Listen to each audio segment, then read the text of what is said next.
આજે અતિ ભારે વરસાદને કારણે ખેડૂતોનો તમામ પાક ખતમ થઈ ગયો છે. એને લીધે અમે કોંગ્રેસ પરિવાર તરફથી એપીએમસીમાં અમે આવેદનપત્ર આપ્યો છે, મામલતદાર સાહેબને આવેદનપત્ર આપ્યો છે, મદદનીશ કમિશનર ખેતીવાડી સાહેબને આવેદનપત્ર આપ્યો છે, ટીડીઓ સાહેબને આવેદનપત્ર આપ્યો છે.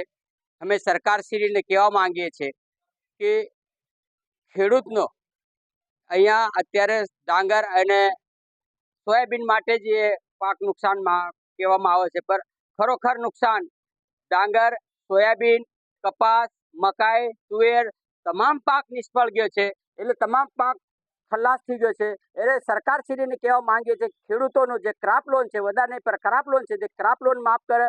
ક્રાપ લોન માફ ના કરે તો ખેડૂતો 10 વર્ષ સુધી ઊભા નહીં થઈ શકે. કારણ કે મેં પોતે 300 વીઘો જમીન કરું છું, 300 વીઘોનું ખેડૂત છું, 300 વીઘો જમીન કરેલી છે. આજે અમારા રડવાના આવા દિવસ આવ્યા છે, દવા છાંટવાની જગ્યાએ દવા પીવાના વારા આવ્યા છે. એટલે સરકારશ્રી નમ્ર વિનંતી કરીએ છીએ કે અમારા ખેડૂતોનો વધારે નહીં પણ ક્રાપ લોન માફ કરો, વળતર આપો, ક્રાપ લોન માફ કરો તો અમારા ખેડૂતો કંઈક ટકી શકે. બાકી તમે જોજો આવનાર સમયની અંદર લોકો દવા છાંટવાની જગ્યાએ ખેડૂતો દવા પીવાનો વારો આવ્યો છે. અને સરકારશ્રીને કદાચ ખેડૂત પરથી લાગણી હોય તો દેવા માફ કરી દો, ક્રાપ લોન માફ કરી દો. ને કદાચ ખેડૂત વિરોધી હોય તો તમે નહીં કરશો. ને મારા અહીંના અમારા તમામ ધારાસભ્ય અને સંસદ સભ્યથી વિનંતી છે કે તમે સરકારશ્રીને રજૂઆત કરો. તમે હો ખેડૂતના દીકરા છે, તમે પણ ખેડૂતના દીકરા છે, તમે પણ સરકારશ્રીને રજૂઆત કરો. તમારી રજૂઆત ના માનતો તમે હાથે આવવા તૈયાર છે, જય કો તય આવવા તૈયાર છે, પણ ખેડૂતોના દેવા માફ કરો, ખેડૂતોને સહાય આલો, ખેડૂતનો સહયોગ કરો. આજે ખેડૂતો પાયમાલ થઈ ગયા છે, ન એમની જોડે કંઈ ખાવાનું રહ્યો, ને ઢોરો ચારવા માટે પણ કચરો જે હતો તે સાફ થઈ ગયો છે.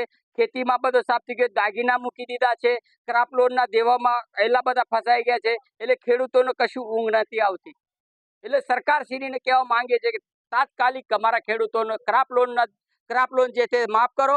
અને જે પાકનું નુકસાન થયું છે તે ખાતર બિયારણ હાલો, તમે બીજી વખત તમે ઓરી શકીએ. બાકી અમારી જોડે ઓરવાનો સાધન નથી. એ પરિસ્થિતિમાં ખેડૂત આવી ગયા છે.